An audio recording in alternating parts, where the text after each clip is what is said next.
আপনাদের অভিজ্ঞতা আছে মামলা রায় পাওয়ার পর এক্সিকিউশনের জন্য আলাদাভাবে আবার মামলা করতে হতো, সেটাও করতে হবে না। এবং আমরা প্রসেস সার্ভিংয়ের ক্ষেত্রে সমন জারিটারির ক্ষেত্রে সেখানে আমরা অনেক সহজসাধ্য পদ্ধতি উদ্ভাবন করেছি। আমরা আশা করি সিভিল মামলা দ্রুত নিষ্পত্তির ক্ষেত্রে এই আইন খুবই গুরুত্বপূর্ণ ভূমিকা রাখবে। তবে আমরা জানি আপনাদের সবচেয়ে বেশি আগ্রহী হচ্ছে সাইবার সুরক্ষা আইন নিয়ে। আমরা যখন প্রথম দায়িত্ব গ্রহণ করি তখনই আমরা বলেছিলাম আমরা যে আগের যেটা আইন আছে সাইবার সিকিউরিটি অ্যাক্ট, আমার মনে হয় 52 জন গত রাত্রে অ্যারেস্ট করা হয়েছে, 54 জন গত রাত্রে তাদের আমরা আইনের আওতায় নিয়ে আসছি।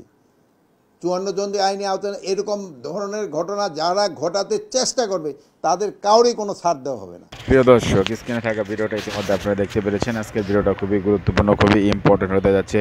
প্রিয় দর্শক, বাংলাদেশের নাগরিক হয়ে থাকলে ভিডিওটা আপনার জন্য খুবই গুরুত্বপূর্ণ, খুবই ইম্পর্টেন্ট। প্রিয় দর্শক, কথা না বাড়ে সরাসরি আমরা ভিডিও স্ক্রিনে চলে যাব। হাসনাত আবদুল্লার উপরে যেহেতু অতর্কিত হামলা, এই হামলার জেরে বর্তমানে দেশের পরিস্থিতি খুবই খারাপ। গাজীপুরে এই হামলাটা কারা করেছে, অবশেষে 52 জনকে গ্রেফতার করেছে পুলিশ এবং আরও অনেক লোক আছে যাদের নামে মামলা করা হয়েছে। আমরা সরাসরি ভিডিও স্ক্রিনে চলে যাই, আমরা সেই ঘটনাটা দেখে আসি। আপনাদের অভিজ্ঞতা আছে মামলা রায় পাওয়ার পর এক্সিকিউশনের জন্য আলাদাভাবে আবার মামলা করতে হতো, সেটাও করতে হবে না। এবং আমরা প্রসেস সার্ভিংয়ের ক্ষেত্রে সমন জারিটারির ক্ষেত্রে সেখানে আমরা অনেক সহজসাধ্য পদ্ধতি উদ্ভাবন করেছি। আমরা আশা করি সিভিল মামলা দ্রুত নিষ্পত্তির ক্ষেত্রে এই আইন খুবই গুরুত্বপূর্ণ ভূমিকা রাখবে। তবে আমরা জানি আপনাদের সবচেয়ে বেশি আগ্রহী হচ্ছে সাইবার সুরক্ষা আইন নিয়ে। আমরা যখন প্রথম দায়িত্ব গ্রহণ করি তখনই আমরা বলেছিলাম আমরা যে আগের যেটা আইন আছে সাইবার সিকিউরিটি অ্যাক্ট সেটা আমরা বাতিল করে আমরা একটা যুগোপযোগী আইন করব। এরপর আমরা বিভিন্ন সময় ড্রাফট করেছি আমাদের যে তথ্য প্রযুক্তি বিষয়ে যে স্পেশাল অ্যাসিস্ট্যান্ট আছেন ফয়েজ, উনি অনেক কষ্ট করেছেন। তথ্য প্রযুক্তি মন্ত্রণালয়, আইন মন্ত্রণালয়, আমরা সবাই মিলে অনেক কনসালটেশন করেছি। আমার জানা মতে বাংলাদেশে কোনো আইন নিয়ে এত কনসালটেশন হয়নি। 25 বার আমরা ড্রাফট চেঞ্জ করেছি। সবশেষে আমরা এই আইনের যারা সবচেয়ে বড় সমালোচক ছিল সিভিল সোসাইটি, তাদের সাথে 3 ঘন্টা একসাথে বসে ফাইনাল করেছি, চূড়ান্ত করেছি ড্রাফটটা। আজকে এটা উপদেষ্টা পরিষদের মিটিংয়ে উঠেছিল, তারপর সেখানে একটা অ্যামেন্ডমেন্টের সাজেশন আসছে, সেটাও আমরা করবো বলে সিদ্ধান্ত নিয়েছি। এটাও জাস্ট আমাদের ল মিনিস্ট্রির ভেটিংয়ের পর গেজেট নোটিফিকেশন হবে, হয়তো এই সপ্তাহের মধ্যে এটা চূড়ান্তভাবে প্রয়োগ হয়ে যাবে, প্রয়োগযোগ্য আইনে পরিণত হবে। ডিজিটাল সিকিউরিটি অ্যাক্ট সম্পর্কে আপনাদের একটুখানি কয়েকটা জিনিস একটু ধারণা দিই। সেটা হচ্ছে, প্রথমেই বলি এই প্রস্তাবিত যে অধ্যাদেশ আছে এখানে প্রথমবারের মতো ইন্টারনেটকে নাগরিক অধিকার হিসাবে স্বীকৃতি দেওয়া হয়েছে। দেশে প্রথমবারের মতো অনলাইন জুয়া নিষিদ্ধ করা হয়েছে। প্রথমবারের মতো সাইবার স্পেসে নারী শিশু নির্যাতন এবং যৌন হয়রানিকে শাস্তিযোগ্য অপরাধ হিসেবে স্বীকৃতি দেওয়া হয়েছে। এবং এই আগের যে আইনটা ছিল ডিজিটাল সিকিউরিটি অ্যাক্ট, সেখানকার 9টা ধারা বাতিল করা হয়েছে এবং এই 9টা ধারায় ছিল কুখ্যাত ধারা। এই ধারাগুলোতে 95% মামলা দায়ের হয়েছিল। এই মামলাগুলো এখন স্বয়ংক্রিয়ভাবে বাতিল হয়ে যাবে। এছাড়া কিছু কিছু যে আর্টিকেল আছে সেগুলিকে পরিবর্তন করা হয়েছে এবং স্পিচ অফেন্স বা কথা বলে বা মতামত প্রকাশ করে যে অপরাধ, সেখানে মাত্র 2টা অপরাধ রাখা হয়েছে। একটা হচ্ছে নারী ও শিশুর প্রতি যৌন নির্যাতনমূলক কন্টেন্ট প্রকাশ, হুমকি দেওয়া, আর একটা হচ্ছে ধর্মীয় ঘৃণা ছড়ানো, যে ঘৃণা ছড়ানোর মধ্যে দিয়ে সহিংসতাকে উস্কে দেওয়া হয়। ধর্মীয় ঘৃণাও এটাকে খুব কঠোরভাবে সংজ্ঞায়িত করা হয়েছে যাতে ভুল বুঝাবুঝি না হয়, কেউ কাউকে হয়রানি করতে না পারে। ধর্মীয় উস্কানিমূলক বক্তব্য বা যে কোনো কন্টেন্ট যেটার কারণে সহিংসতা উস্কে যেতে পারে সেটাকে শাস্তিযোগ্য অপরাধ করা হয়েছে। এছাড়া দক্ষিণ এশিয়াতে প্রথমবারের মতো এখানে আর্টিফিশিয়াল ইন্টেলিজেন্সের মাধ্যমে যদি কোনো সাইবার অপরাধ করা হয় সেটাকে শাস্তিযোগ্য করা হয়েছে। আর ম্যাক্সিমাম আইনকে স্পিচ অফেন্সের ক্ষেত্রে বলি, যে 2টা স্পিচ অফেন্স বললাম না, যে নারী ও শিশুর প্রতি যৌন হয়রানিমূলক কন্টেন্ট প্রকাশ বা ধর্মীয় ঘৃণা এবং সহিংসতা সৃষ্টিকারী কোনো কন্টেন্ট প্রকাশ, সেটার ক্ষেত্রেও আমরা রক্ষা কবচ রেখেছি। এই ধরনের মামলাও কারো বিরুদ্ধে হলে এটা আমলিয়া আদালতে যাবে, যেই ম্যাজিস্ট্রেট এটা কগনিজেন্সে নেন সেখানে যাবে। যাওয়ার পর 24 ঘন্টার মধ্যে উনি যদি দেখেন এই মামলায় কোনো সারবত্তা নাই, তাহলে উনি প্রি ট্রায়াল স্টেজেই মামলা বাতিল করে দিতে পারবেন। অর্থাৎ চার্জশিটের জন্য ওয়েট করতে হবে না। যদি দেখেন একদম সম্পূর্ণ ভুয়া মামলা, এই মামলার কোনো ভিত্তি নাই, উনি সাথে সাথে এটা বাতিল করে দেবেন, 24 ঘন্টার মধ্যে বাতিল করতে পারবেন। এছাড়া আমরা এই অপরাধগুলোকে আমলযোগ্য অপরাধ রেখেছি এবং কিছু কিছু ক্ষেত্রে আপোষযোগ্যও রেখেছি। একটু আপনাদের বলি, একটু সময় লাগছে। আপনাদের যে সমস্ত বিধান বিলুপ্ত করা হয়েছে, এটা হচ্ছে মুক্তিযুদ্ধের চেতনা, আগের আইনে যেভাবে উল্লেখ ছিল সেটা পড়ছি। জাতির পিতা বঙ্গবন্ধু শেখ মুজিবুর রহমান জাতীয় সঙ্গীত বা জাতীয় পতাকা সম্পর্কিত বিদ্বেষ, বিভ্রান্তি ও কুৎসামূলক প্রচারণার দণ্ড সংক্রান্ত যে বিধান, সেটা বিলুপ্ত করা হয়েছে। এই বিধানে প্রচুর হয়রানিমূলক মামলা হতো।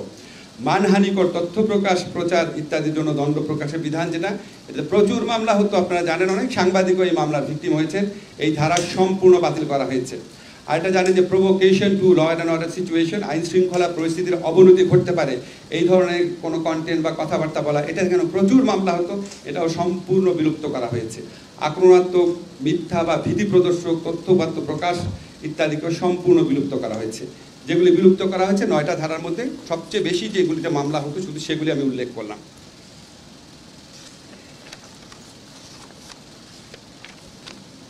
এই যে আপনাদের বললাম যে 9টা ধারা বাতিল হয়েছে, এই 9টা ধারাতে 95% মামলা বিগত ফ্যাসিস্ট আমলে দায়ের করা হতো। এই মামলাগুলো এখন থেকে স্বয়ংক্রিয়ভাবে বাতিল হয়ে যাবে, স্বয়ংক্রিয়ভাবে। এই আইনটা যেদিন গেজেট নোটিফিকেশন হবে তার আগের দিন পর্যন্ত এই 9টা ধারায় যত মামলা হয়েছে তা স্বয়ংক্রিয়ভাবে বাতিল হয়ে যাবে।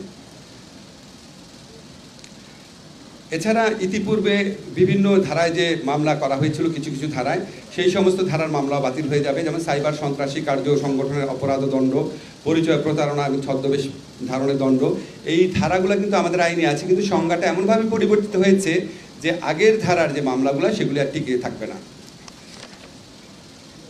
নতুন আইনে আমরা জামিনযোগ্য ধারা করেছি, যেমন সাইবার স্পেসে জালিয়াতির অপরাধ, তারপর হচ্ছে ই ট্রানজ্যাকশনের অপরাধ, ধর্মীয় বা জাতিগত বিষয়ে সহিংসতা, ঘৃণা বিদ্বেষমূলক তথ্য প্রকাশ, যৌন হয়রানি, ব্ল্যাকমেইলিং, অশ্লীল বিষয়বস্তু প্রকাশ, অর্থাৎ স্পিচ অফেন্স, কথা বলে বা মতামত প্রকাশের মাধ্যমে যে অপরাধগুলো হতো এগুলি সব কিছু জামিনযোগ্য করা হয়েছে।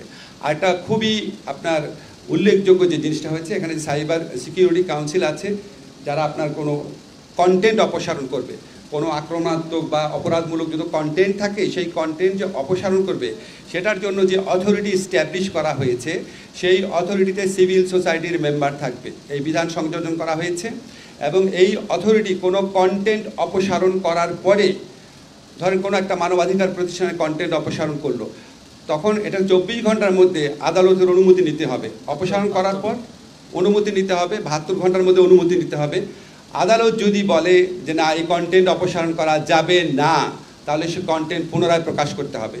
আর 72 ঘন্টার মধ্যে যদি আদালত বলে, আদালতে উপস্থাপন করার পর যে না, এই কন্টেন্টটা প্রকাশ করা ঠিক হয়েছে, এটা আইনের সাথে সঙ্গতিপূর্ণ, তাহলে সেই কন্টেন্টটা অপসারিত অবস্থায় থাকবে। অর্থাৎ আমরা অনেকগুলো রক্ষা কবচ সৃষ্টি করেছি। আরেকটা রক্ষা কবচ হচ্ছে, যেই কন্টেন্টটা অপসারণ করা হবে সেটা সম্পর্কে জনগণকে জানাতে হবে। জনগণ সেন্সিটাইজ থাকবে, আসলে সরকার কি উদ্দেশ্যমূলকভাবে কোনো কন্টেন্ট অপসারণ করছে নাকি সত্যি সত্যি আইনগতভাবে যেটা প্রকাশ করা যায় না সেরকম কন্টেন্ট অপসারণ করছে।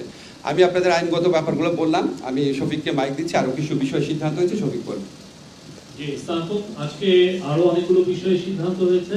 তার মধ্যে একটা উল্লেখযোগ্য হচ্ছে জাতীয় যুব উদ্যোক্তা উন্নয়ন নীতিমালা 2025। এই বিষয়ে আমাদের অ্যাডভাইজার আসিফ মাহমুদ সজীব ভুইয়া বলবেন। তো তার আগে আরো কয়েকটা বিষয়ে আমি একটু বলে নেই যে যেগুলো বিষয়ে ডিসিশন হয়েছে। সেটা হচ্ছে যে চট্টগ্রামের বাঁশখালীতে সরকারি বেসরকারি অংশীদারিত্বে বাংলাদেশ এনার্জি পোর্ট লিমিটেড নামক কোম্পানি গঠনের বিষয়ে কমিটি সহ কোম্পানি গঠনের প্রস্তাব বাতিল হয়েছে। এটা বেক্সিমকো এবং একটা মাল্টার একটা কোম্পানি মিলে এটা করতে চাচ্ছিল, সেটা আজকে বাতিল হয়েছে। আর দেশ উৎপাদিত আঁশ তুলা, যেটা র কটন, এটাকে কৃষি পণ্য ঘোষণার প্রস্তাব অনুমোদন হয়েছে। এটার ফলে যেটা হবে যে যারা তুলা উৎপাদন করতে চান তাদের জন্য এখন কৃষি ঋণ নেওয়াটা অনেক সহজলভ্য হবে, তারা কৃষি ঋণ নিতে পারবেন। আপনারা জানেন আমরা গার্মেন্টসে আরও বেশি এক্সপান্ড করতে চাচ্ছি। সেক্ষেত্রে নিজস্ব আমাদের যদি খামারে আমরা যদি তুলা উৎপাদন করতে পারি কৃষি জমিতে, তাহলে সেটা আমাদের জন্য অ্যাডেড অ্যাডভান্টেজ। সেই তুলা উৎপাদনকে উৎসাহিত করার জন্য এই সিদ্ধান্তটা নেওয়া হয়েছে।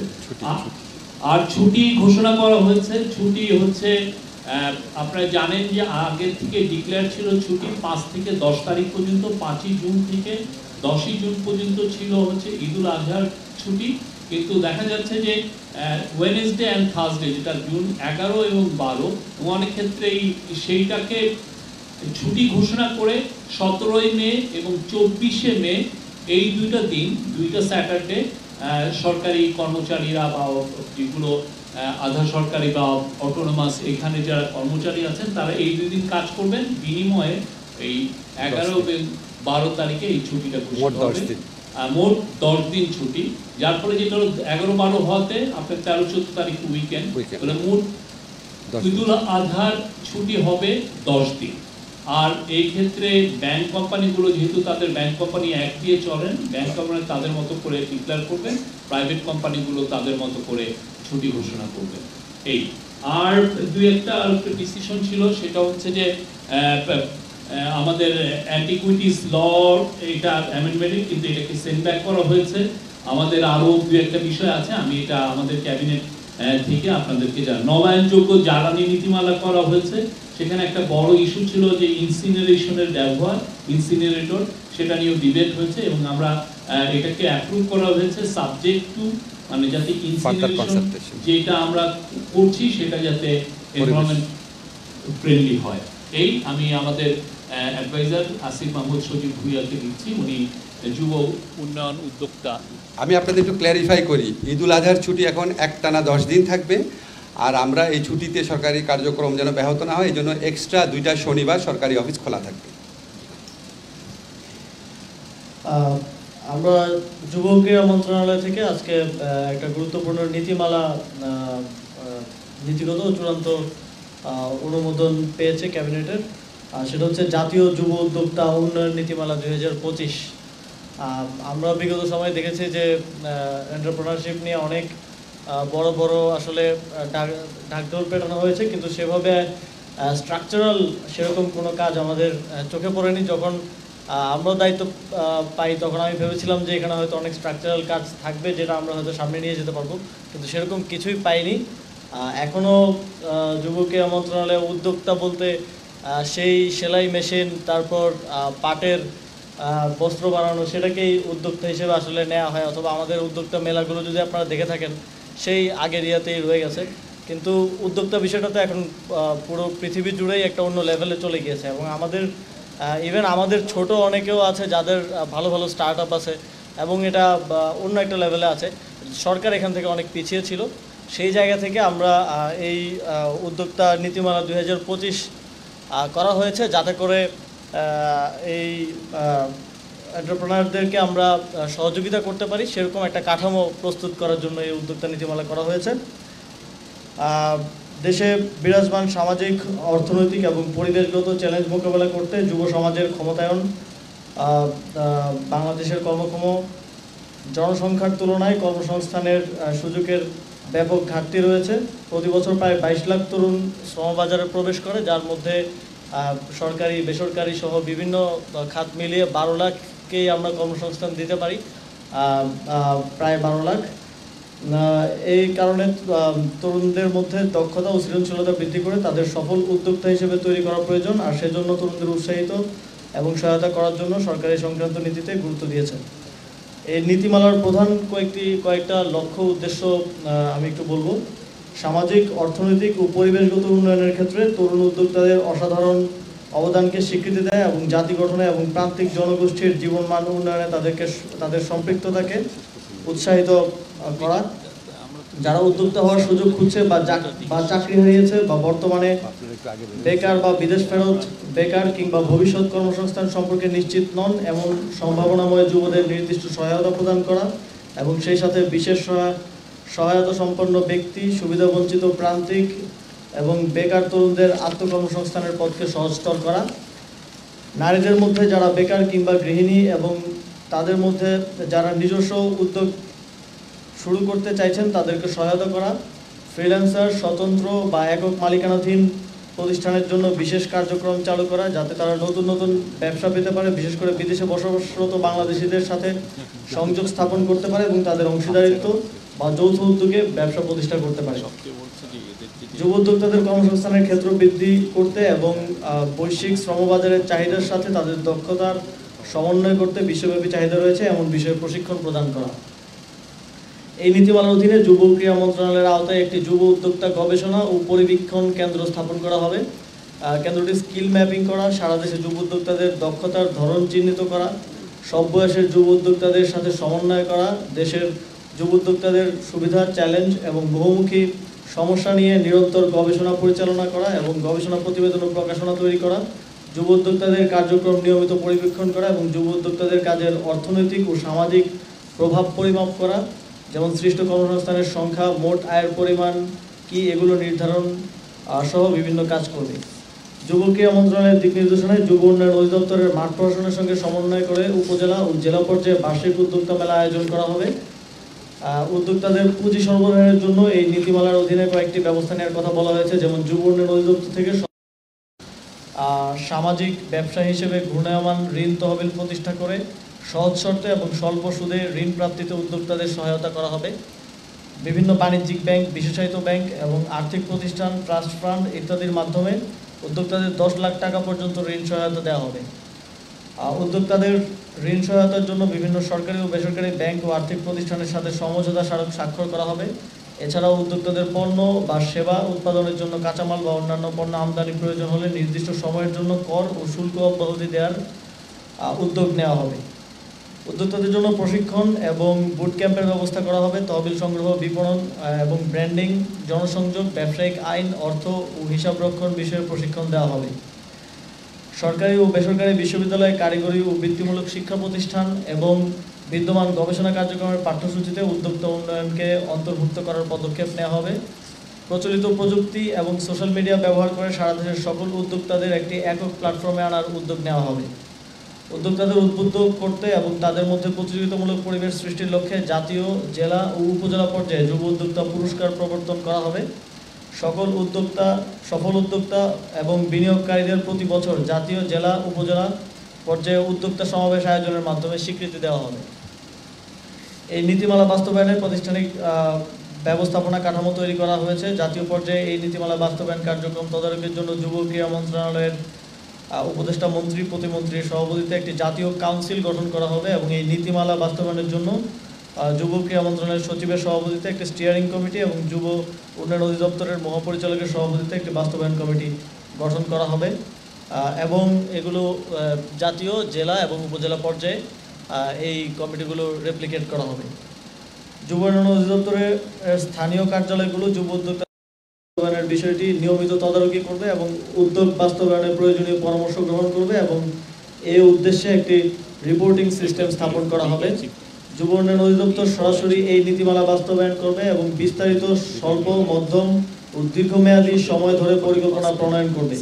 এই নীতিমালা বাস্তবায়নের জন্য যুব উন্নয়ন অধিদপ্তরকে প্রয়োজনীয় দিক নির্দেশনা দেওয়া হবে এবং পরিকল্পনা বাস্তবায়নের অগ্রগতি নিয়মিত পর্যবেক্ষণ করা হবে।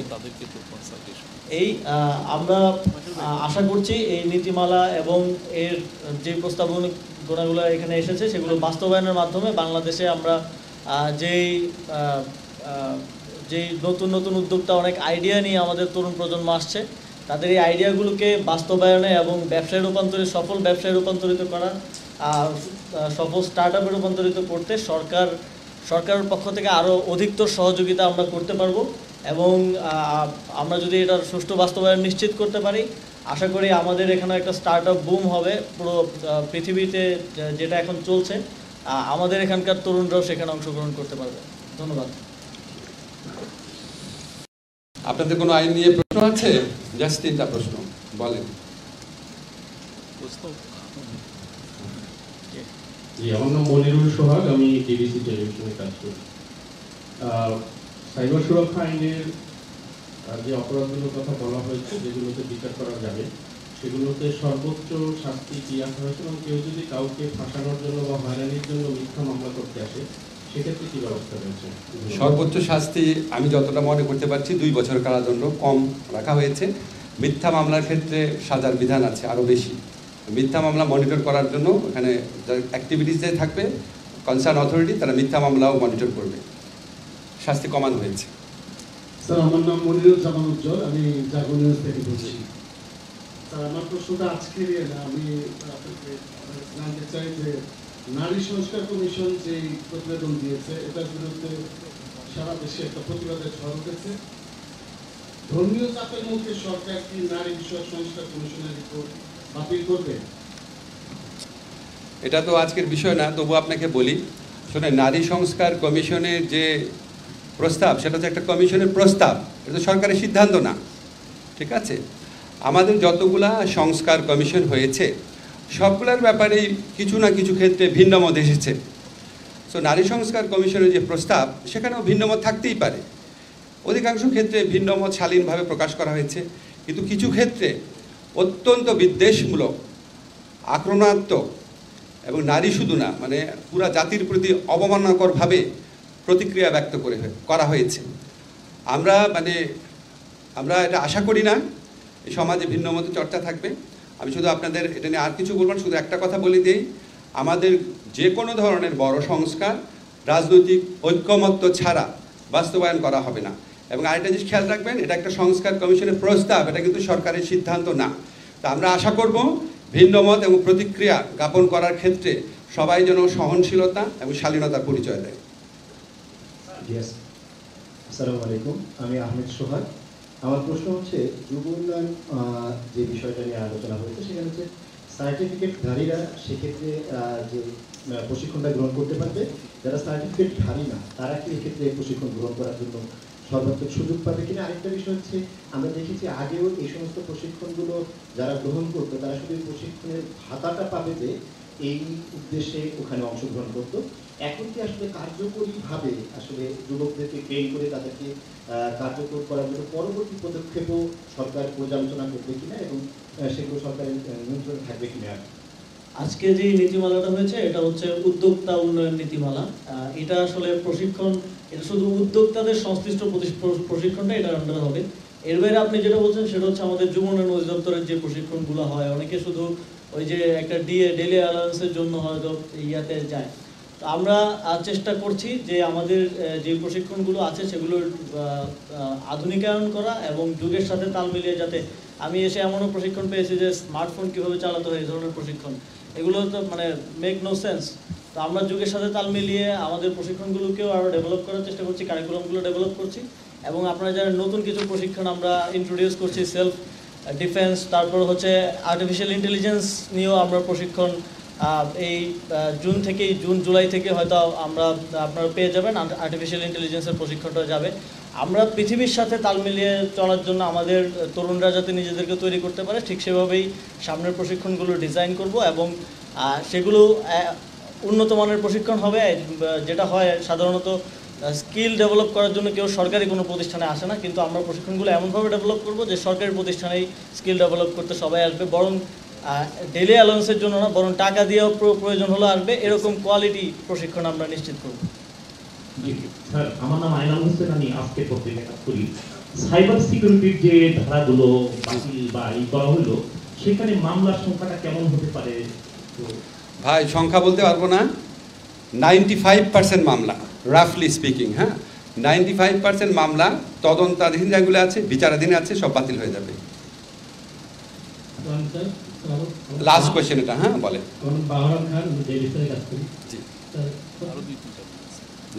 দুইটা আইন খুবই গুরুত্বপূর্ণ, সিসিসি এবং সিএসসি। এগুলিতে যে আইনগুলো ওঠে এগুলো যেভাবে আমরা ব্রিফিং পাই, তারপরে আমরা যখন যে অফিসে লিখতে যাই তখন ব্রিফিং ইনস্ট্যান্টলি অনেক কোয়েশ্চেন আমরা করতে পারি না। তো এই কি চেঞ্জগুলো আসে সেটা কাগজ যেভাবে দেওয়ার আমাদেরকে সুযোগ থাকে না। সিসিসির যে গুরুত্বপূর্ণ যে বিষয়গুলো বললেন একটা বিষয় আপনি উল্লেখ করেছেন, সেইটা একটু দেওয়া যাবে কিনা বা ওয়েবসাইটে আপলোড করা যায় কিনা, তাহলে মানে আমরা আচ্ছা আমি আপনাদের বলি, এটা তো ওয়েটিং হতে হবে, তারপরে এটা আপনার চূড়ান্তভাবে পাস হতে হবে, তারপর গেজেট নোটিফিকেশন হবে। আমরা আপনাদের শুধু উপদেষ্টা মণ্ডলীর সিদ্ধান্ত জানাচ্ছি। তবে আপনাদেরকে একটা জিনিস কনফার্ম করি, যেহেতু সাইবার সুরক্ষা অধ্যাদেশ নিয়ে অনেক মানুষের আগ্রহ আছে, এটা আপনার গেজেট নোটিফিকেশন হওয়ার পর অ্যাকচুয়ালি কোথায় কী পরিবর্তন এসছে এটা সোজা করে আমরা আইন মন্ত্রণালয়ের ওয়েবসাইটে দিয়ে দিব। ঠিক আছে,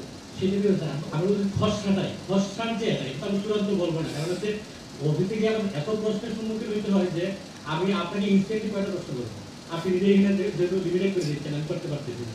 আবার অফিসের বিভিন্ন এখন আপনার লিমিটেড করে কন্টেন্ট করেন, পরে ডিটেল কন্টেন্ট করবেন, আপনার 2টা ভালো রিপোর্ট করা হবে। ভালো আচ্ছা স্যার, সিপিসির আজকে একটা পয়েন্ট যদি বলেন প্লিজ আরেকজন সিপিসি আর কেউ একটা পয়েন্ট আর কেউ সিপিসি তো বলেছি, সিপিসি সবচেয়ে ইম্পর্টেন্ট 3টাই জিনিসই বলেছি। আরেকবার বলি, সিপিসি এটা খুব গুরুত্বপূর্ণ। সিপিসিতে আগে হতো কি প্লেইন্ট মানে আরজি, আর প্লেইন্টের উত্তর হচ্ছে রিটেন স্টেটমেন্ট। এই 2টা জিনিস লিখিতভাবে জমা দেওয়া হতো, তারপর উকিলরা ওটা লাইন বাই লাইন পড়তেন, আর ওকে যে প্লেইন্ট লিখেছেন তাকে বলতে আপনি এটা লিখেছেন, উনি বলতে হ্যাঁ লিখেছি, আদালত এটা শুনতো। রিটেন স্টেটমেন্ট আবার এটা লিখিতভাবে পড়ে শোনাতো। এই লিখিতভাবে পড়ে শোনা, আদালতকে শোনানো, এটা করতে করতে 6টা-7টা শুনানি লাগতো। 6টা-7টা শুনানি ডেট পাইতে পাইতে এমনকি 2 বছরও লাগতো। সেই সময়টা আর লাগছে না, জাস্ট রিটেন যেটা দিচ্ছে সেটাই, এটার মৌখিকভাবে পড়ে শোনাতে হবে না। এটা খুব বড় একটা অ্যামেন্ডমেন্ট। সেকেন্ড যেটা বড় অ্যামেন্ডমেন্ট সেটা হচ্ছে আগে টাইটেল পাওয়ার জন্য একটা মামলা হতো, তারপর হচ্ছে আবার এটা এক্সিকিউশনের জন্য আবার আরেকটা মামলা হতো। অনেকে টাইটেল পেতো, এক্সিকিউশন করতে করতে আরও 5-10 বছর লেগে যেত। এখন একটা মামলাতেই সব নিষ্পত্তি হবে। আগে আপনার ইচ্ছা মতো অ্যাডজর্নমেন্ট নেওয়া যেত, 6 বার মুলতবি নেওয়া যেত, এখন সর্বোচ্চ 4 বার মুলতবির ব্যবস্থা করা হয়েছে। আগে হচ্ছে আপনার সমন জারি করা নিয়ে প্রচুর সময় লাগতো, এখন আপনার সমন জারি করার পাশাপাশি হোয়াটসঅ্যাপে, ইমেইলে, মেসেঞ্জারেও মেসেজ পাঠানো যাবে। ওই মেসেজ পাঠানোর রেকর্ডগুলো আমরা রাখবো এবং এটা এডিশনাল মেজার্স হিসাবে। এরকম কিছু কিছু জিনিস করে আমরা আশা করছি মামলার সময় আশা করছি অন্তত অর্ধেক কমে যাবে। আগে যদি আপনার 5 বছর লেগে থাকতো, এখন 2.5 বছর হয়ে যাবে। আগে যদি 2 বছর লাগতো, তাহলে 1 বছর হয়ে যাবে। আমার আসিফ মাহমুদের কাছে একটা প্রশ্ন, আমি মোস্তফা মল্লিক চ্যানেলে আছি। সেটা হচ্ছে যে আমরা এর আগে সবসময় দেখেছি আমাদের প্রি প্রাইমারি থেকে মাস্টার্স পর্যন্ত 4,90,00,000 শিক্ষার্থী লেখাপড়া করে। আপনি যদি 6 to মাস্টার্স ধরেন, এটা প্রায় 2.5 কোটির মতো। কিন্তু আমরা দেখি যে যুব উন্নয়নের সঙ্গে শিক্ষা মন্ত্রণালয়ের যে কার্যক্রমগুলো, এটার আসলে লিঙ্কটা নাই। কিন্তু দীর্ঘদিন ধরে আমরা দেখে এসেছি, আমাদের প্রস্তাবও ছিল বিভিন্ন জায়গায় যাতে এগুলো একটু ফ্লেক্সিবল করা হয়। তো নতুন যে নীতিমালাটার কথা আপনি বললেন, এখানে আসলে এই ধরনের কোনো ইঙ্গিত আছে? নীতিমালাটা স্পেসিফিকলি স্টার্ট আপ কেন্দ্রিক আর কি, আমাদের উদ্যোক্তা উন্নয়ন নীতিমালা নামেই বলা আছে। এটা হচ্ছে স্টার্ট আপ কেন্দ্রিক স্পেসিফিক একটা নীতিমালা। এর আগে আমাদের যুব নীতিমালা তো আছেই, সেটা অনুযায়ী হচ্ছে আমাদের ট্রেনিংগুলো হয়। 18 থেকে 35 বছর বয়সী আমরা যুব হিসেবে আসলে সংজ্ঞায়িত করি এবং তাদেরকে ট্রেনিং দিয়ে থাকি। তবে এটা আপনি সত্যি বলেছেন যে আসলে আমাদের এই যে ডিপার্টমেন্টগুলোর মধ্যে লিঙ্কেজটা নাই, যে আমরা সমন্বয়টা নেই। আমরা হচ্ছে চাকরি করবে একটা, ট্রেনিং দিচ্ছি আর একটা। ইভেন বিদেশ দেশের বাইরে যাওয়ার জন্য শুধু সার্টিফিকেটটা নিয়ে যায়, আসলে ট্রেনিং কোনো সে পায় না। তো আমাদের এই জায়গাগুলোতে আরও কাজ করার সুযোগ আছে এবং ইন্টার ডিপার্টমেন্ট, ইন্টার মিনিস্ট্রিয়াল আরও কোঅর্ডিনেশনটা বেটার করার সুযোগ আছে। আমরা আপনাদের শেষ করব, বাট আমরা একজন নারী সাংবাদিকের কাছ থেকে প্রশ্ন নিতে পারি। Anyone from the Yasmin? নারী কমিশন নিয়ে করবে না, হয়ে গেছে। ওকে, ঠিক আছে। নারী কমিশন, ঠিক আছে। Thank you very much. Thank you. গণপ্রজাতন্ত্র বিরোধী যে শক্তিটা, তারা হামলা করে আবার এটা সামাজিক যোগাযোগ মাধ্যমে এক ধরনের উল্লাস করছে এবং তারা মোরালি আপ হচ্ছে। এখন আপনারা কি একটা আনরেস্ট সিচুয়েশন তৈরি হওয়ার একটা পরিস্থিতি দেখা যাচ্ছে? আমরা এটা যেন না হয়, অলরেডি আমার মনে হয় 52 জন গত রাত্রে অ্যারেস্ট করা হয়েছে। 54 জন গত রাত্রে তাদের আমরা আইনের আওতায় নিয়ে আসছি। 54 জন আইনের আওতায়। এরকম ধরনের ঘটনা যারা ঘটাতে চেষ্টা করবে তাদের কাউরই কোনো ছাড় দেওয়া হবে না। এটার সংখ্যা কিন্তু আল্লাহ দিলে অনেক আপনাদের সহযোগিতায় কমে আসছে। এটা আস্তে আস্তে দেখবেন এটা কমে যাবে। তবে এখন যারা এইটা 2-1টা ঘটনা ঘটার চেষ্টা করবে তাদের কাউরই ছাড় দেওয়া হবে না। কালকে আপনারা জানেন যে 54 জন অলরেডি আমরা কিন্তু রাতকেই কিন্তু তাদের ধরে ফেলছি। এখন ভবিষ্যতে যদি কেউ করার চেষ্টা করে, আমরা এই ঘটনা ঘটার আগেই যেন ধরতে পারি, এই ব্যবস্থা আমরা করব। ইটালিয়ান হোম মিনিস্টার আসছিলেন আমাদের সাথে, তাদের একটা বাইলেটারাল মিটিং ছিল। উনি এখন চিফ অ্যাডভাইজারে ওখানে গেছেন। উনি হয়তো আগামীকালও থাকবেন, এখন আগামীকাল তারপরে চলে যাবেন। তা আপনারা জানেন ইটালিতে কিন্তু আমাদের বাংলাদেশি বহু লোক কাজ করে, মানে অন্যান্য অনেক দেশের জন্য। সৌদি আরবের পরে আমার মনে হয় ইটালির সংখ্যা হয়তো বেশি হবে। তো আরাবিয়ান কান্ট্রির পরে হইতে ইউরোপিয়ান কান্ট্রির ভিতরে ইটালি সবচেয়ে বেশি। এখানে এই আমরা আজকে আলাপ করেছি আমাদের ভিতরে একটা কোঅপারেশন, আমাদের একটা এইটা কিভাবে আরও বৃদ্ধি করা যায় এই ব্যাপারে আমাদের আলাপ হয়েছে।